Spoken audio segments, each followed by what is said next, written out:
All right, we'll call this meeting to order at 9 a.m. Everyone's got the agenda in front of them. May I have an adoption of it? All right, by Councillor Crick. All in favor? Everyone see the minutes from March 8th. Want to make a motion to adopt? Yeah, from Councillor Kriviak. All in favor? Business arising from minutes, there's none, so off to development applications, 5.1. Good morning. Good morning. Morning. The applicant is Ron Kulzicki.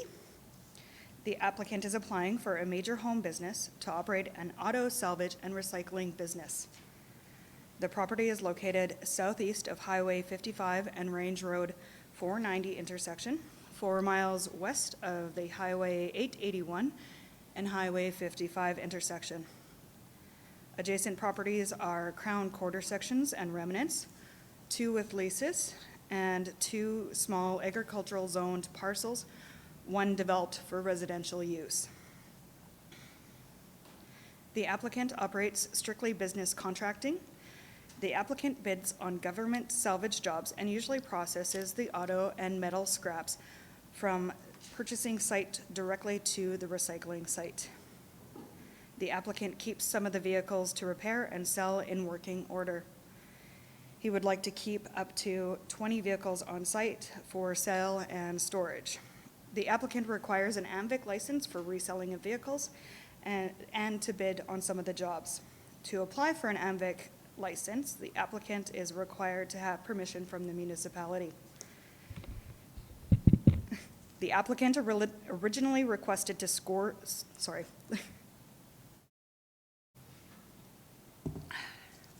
scrap metal on site, but due to the nature of a home business and the size of the lands, this would not be compatible and would be classed as a major rural industrial, which requires a minimum of 20 acres.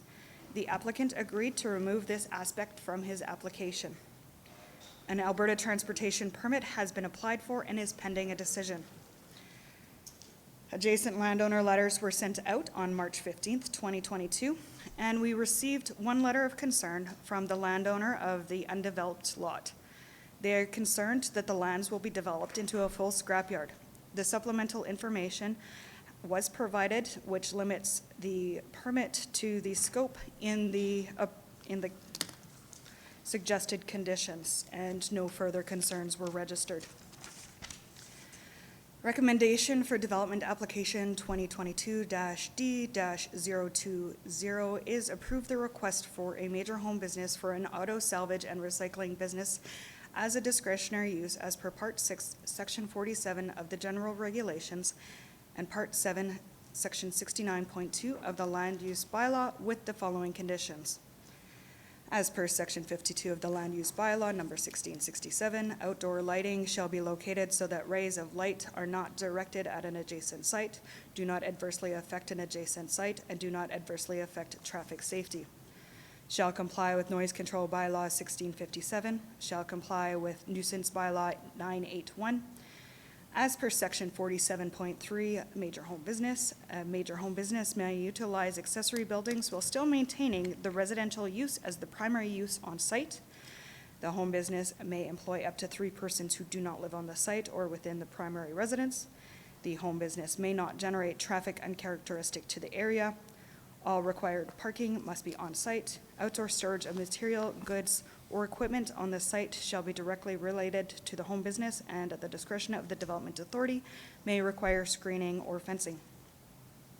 Pending an approval from Alberta Transportation, the Land Use Bylaw Section 60 states the display or placement of signs on the premises of a home business shall be restricted to 1 identification sign no larger than 1 square meter in area and may be indirectly illuminated. The home business shall not, in the opinion of the Development Authority, be a source of inconvenience, material interfere with or affect the use, enjoyment, or value of neighboring properties by way of excessive noise, smoke, steam, odor, dust, vibration, or refuse matter that would not commonly be found in the neighborhood. At any time, any of the conditions of the home business may not, in the opinion of the Development Authority, been complied with. The Development Authority may issue a stop order pursuant to the provisions of the Municipal Government Act. An Alberta Transportation permit is required. The maximum storage of vehicles on site shall be 20, and no storage of scrap metal is allowed. All right, is there any discussion on this matter? Go ahead. Thank you, Mr. Chair. I'll make the motion to approve this. Thank you. All right, is there any further discussion? Go ahead.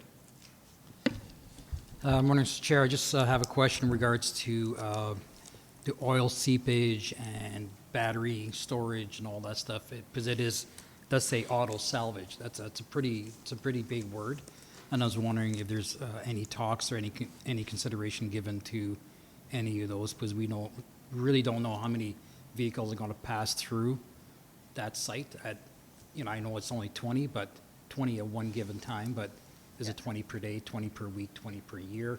We don't know. So any kind of seepage in regards to antifreeze and all that stuff, and how is that being?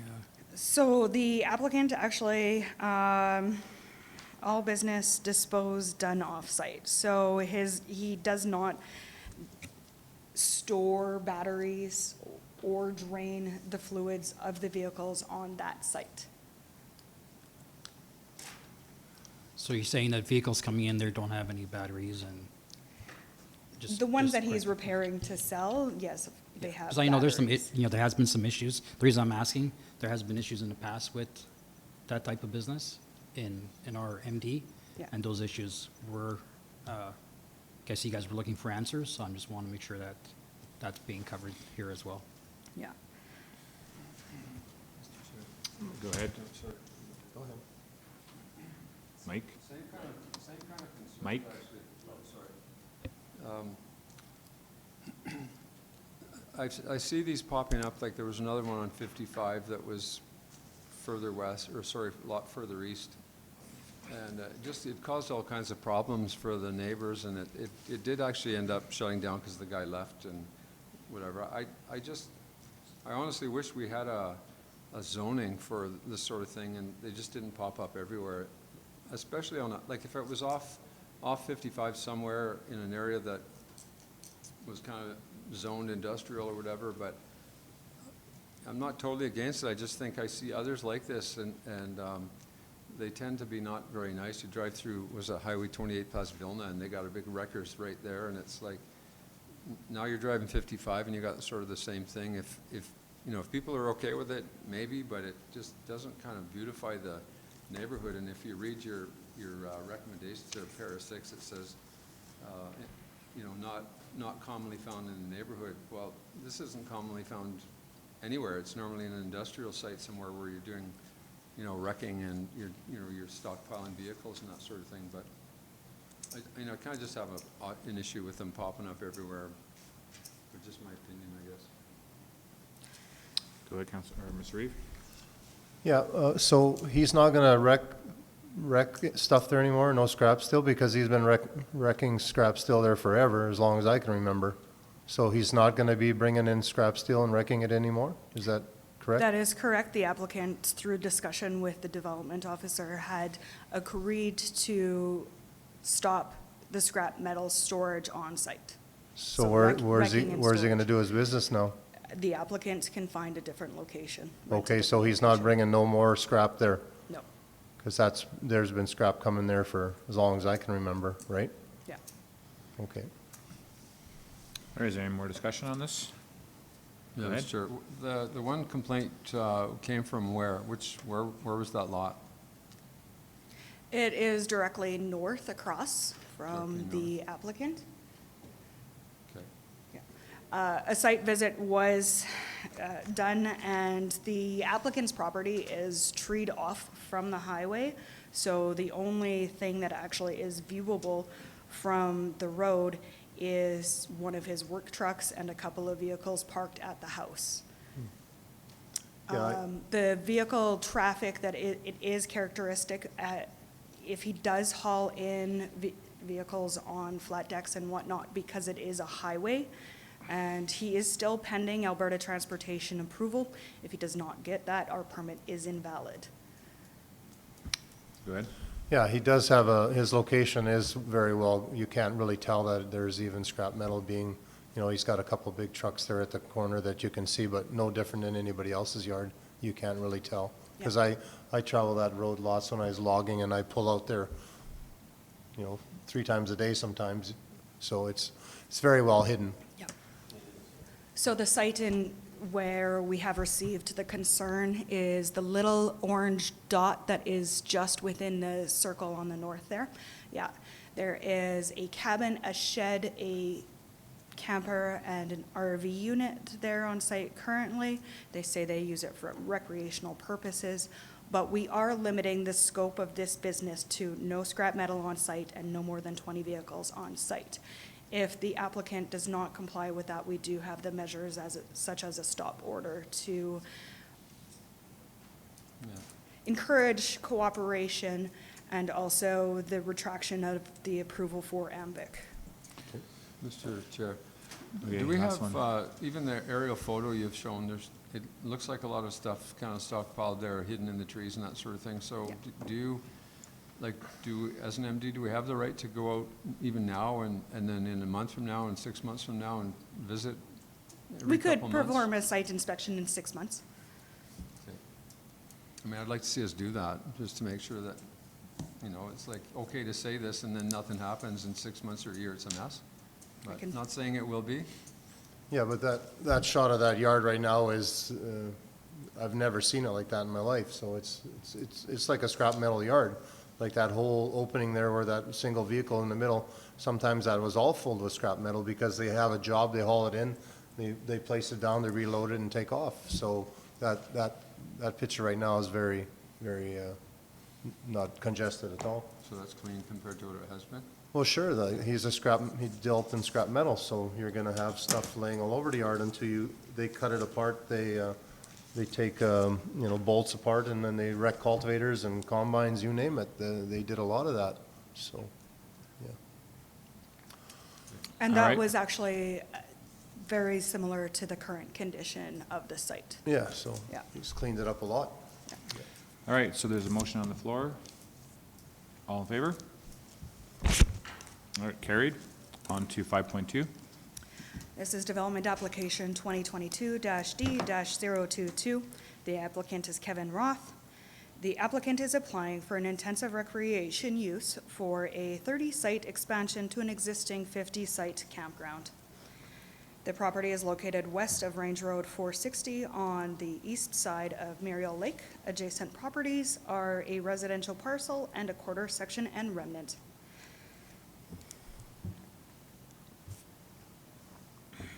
The applicant received a permit for a 10-site RV campsite in 2016, and a 10-site expansion March 2021, and a 30-site expansion in July 2021, for a total of 50 sites. He would like to add 30 more sites for a total of 80 sites at this location. This application complies with Section 35 campgrounds of the Land Use Bylaw number 1667. Adjacent landowner letters were sent out on March 15th, 2022, and we received no response. Referrals were sent to Infrastructure Services and Public Safety for comment, and none were received.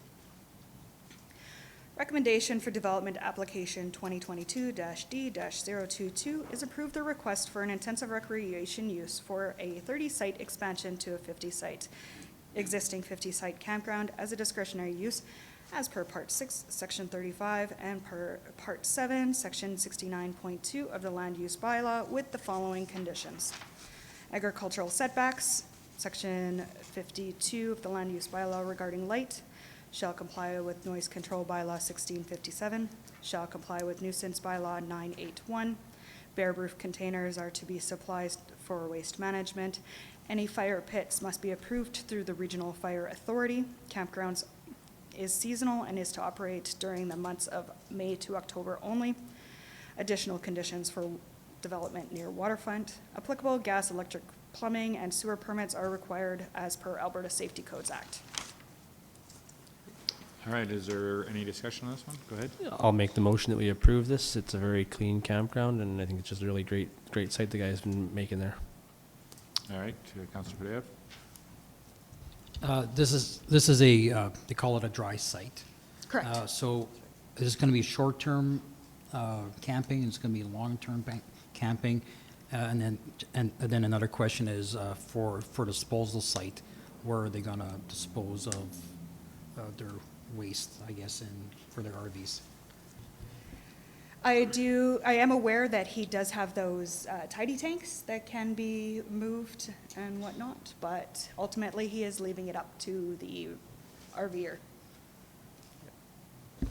Just in answer to that question, I was talking to Kevin, the guy that owns the place there, and he was saying that he's got the tanks like that go underneath the RVs, and basically they hold a lot of, they can hold a lot, almost a whole season in them, but they're above ground, and then the people that have their trailers there come and they pay to have them pumped out, just like you at a porta potty or something.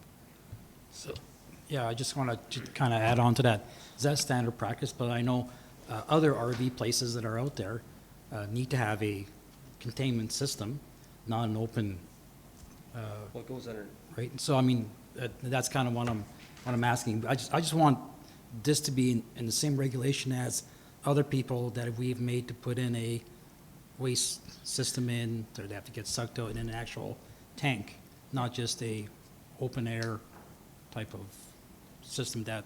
I think there's lots of might spots happen. out there that have no waste management at all, right? I mean, it's not a requirement by, you know, you can camp anywhere and there's nowhere, you gotta take it to town or whatever, right? So, Yeah, not if you're renting. I know there's a spot that was just north of this road here, and our requirements were that they would put in a tank and all that stuff, because they also have a lot of camping spots, and they were expanding, and those are some of the requirements. So if somebody could confirm that with me, I'd have no problem with this, but I just want same rules for everybody. So waste disposal is not currently in the land use bylaw on how, like, we do not regulate how they're going to dispose of it. It is currently still up to the applicant to tell us how they would like to operate that. We can add it as a condition or look at it for his, if he does want to have future applications, we could encourage him to proceed with installing his own disposal system.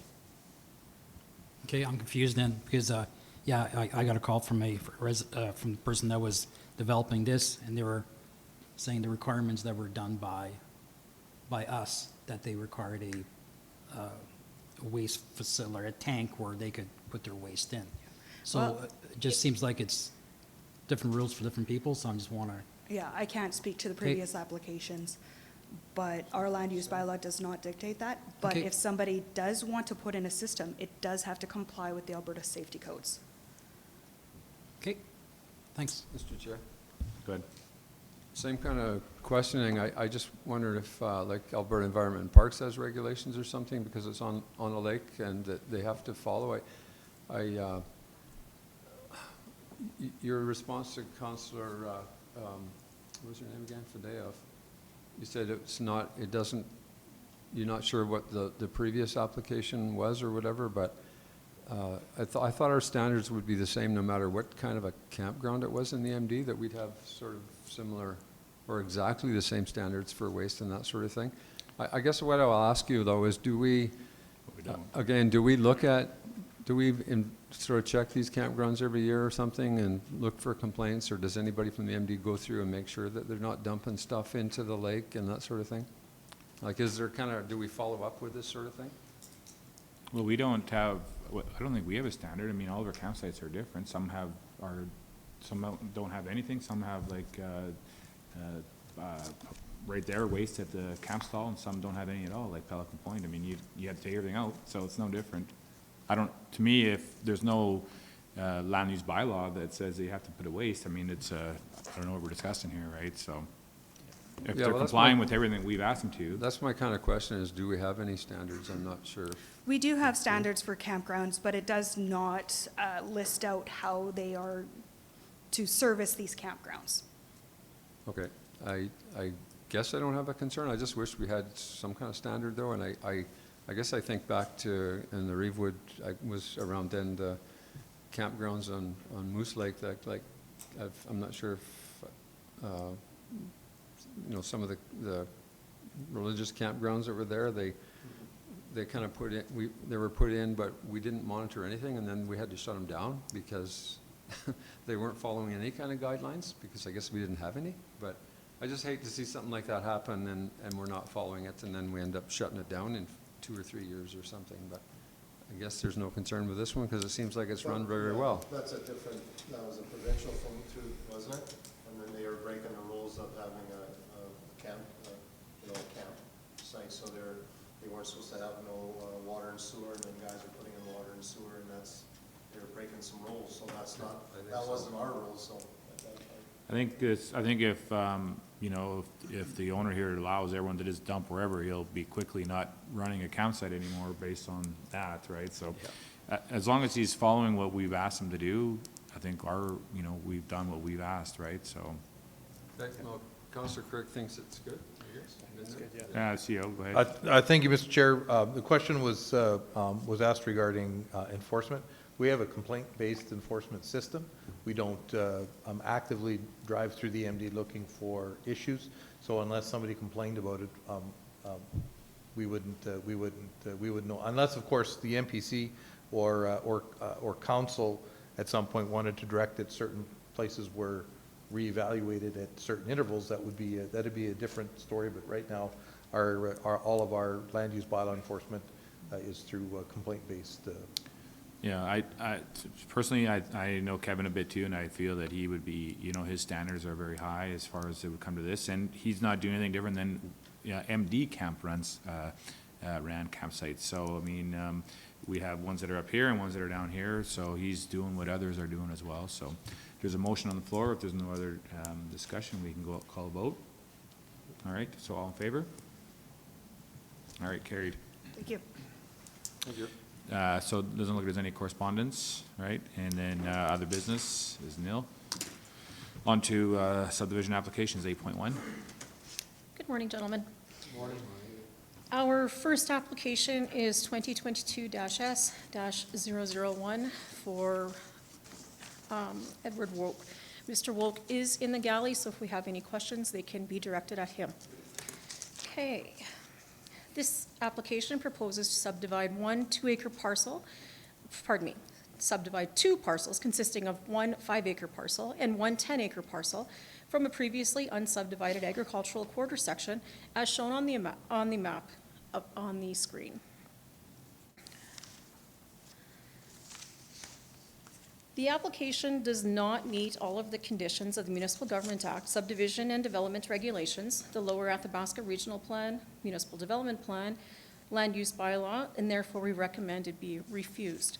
The reasons going forward: conforming with Municipal Government Act and Subdivision and Development Regulation, as per Section 654(1)(b), a subdivision authority must not approve an application for subdivision approval unless the proposed subdivision conforms to the provisions of any growth plan under Part 17.1, any statutory plan, subject to subsection 2, and land use bylaw that affects the land proposed to be subdivided.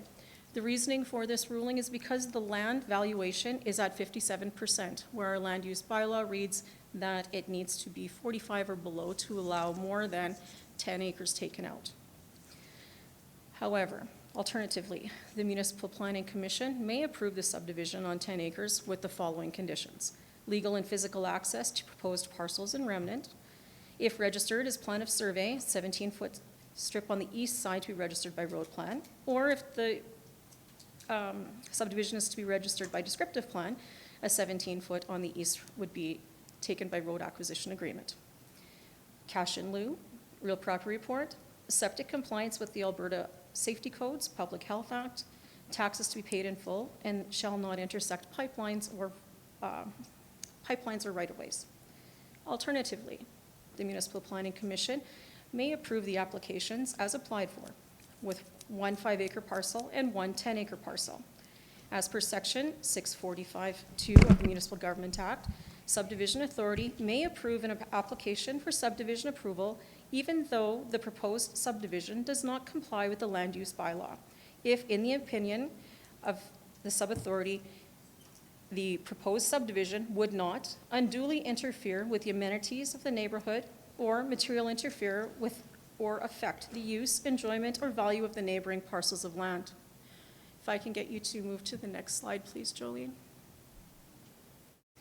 This is the location of the applicant's request. So as you see, the 10-acre site is going to be used for taking out an existing yard site. And then there's a 5-acre parcel just to the west. That land is not currently being used as agricultural use lands. And as you can see, there is a lot of treed area in there, so it's not developed as it is. So the applicant is requesting the 10-acre parcel to remain as a yard site and the 5-acre parcel to be created for residential use only. All right, is there any discussion on this one? Go ahead, Mr. Yeah, I would Swiger. just say yeah, it's one of these deals that doesn't meet our guidelines because you're only allowed 10 acres. But because of the location of the 5 acres and the 10 acres, the 10-acre yard site, if the house had been further east or further west, that wouldn't have probably been an issue. We just subdivided 10 acres and that would have been the end of it. But the 10-acre yard site then leaves 5 acres kind of cut off in the corner. So I'd be in favor of giving them the two parcels, the 10 and the 5-acre parcel. Anyway, yeah. So is that a motion? So I'll make the motion to subdivide the 5 and the 10-acre parcel. Is there any further discussion? All right, so calling the vote, all in favor? Mr. Chair, can we just get clarity as to which motion to approve Councillor Swigert made? Because there were 2 options there. We're wondering. There was 3, was there? Well, there was 2 approvals, So the first option was to just allow the 10-acre parcel to be taken out. And the second option was to allow, as applied for, a 5-acre and a 10-acre parcel. Yeah, it was the second one, yeah, or the bottom one. On my Thank you. screen anyway.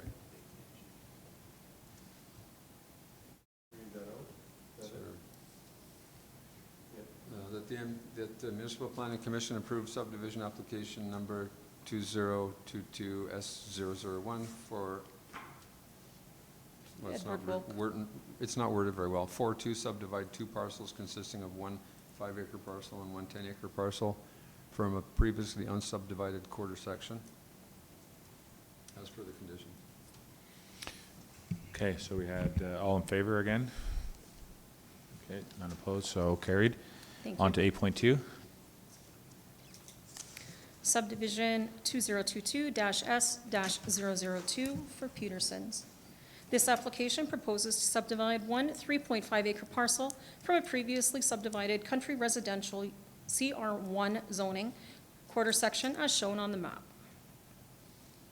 The application does meet all conditions of the Municipal Government Act, Subdivision and Development Regulations, and the Lower Athabasca Regional Plan, Municipal Development Plan, and the Land Use Bylaw. Therefore, we recommend it be approved as per the conditions. Legal physical access to proposed parcel and remnant, cash in lieu, real property report, septic compliance with the Alberta Safety Codes and Public Health Act, shall not be intersected by a pipeline or power line right-of-way, and taxes to be paid in full. All right, any discussion on this one? Our motion? I'll make a motion to approve. All right, a motion to approve. Is there any further discussion? All right, all in favor? Carried. Thank you, gentlemen. No extension requests, so we'll move right into adjournment. Motion from Mr. Crick. All right, all in favor? Thank you.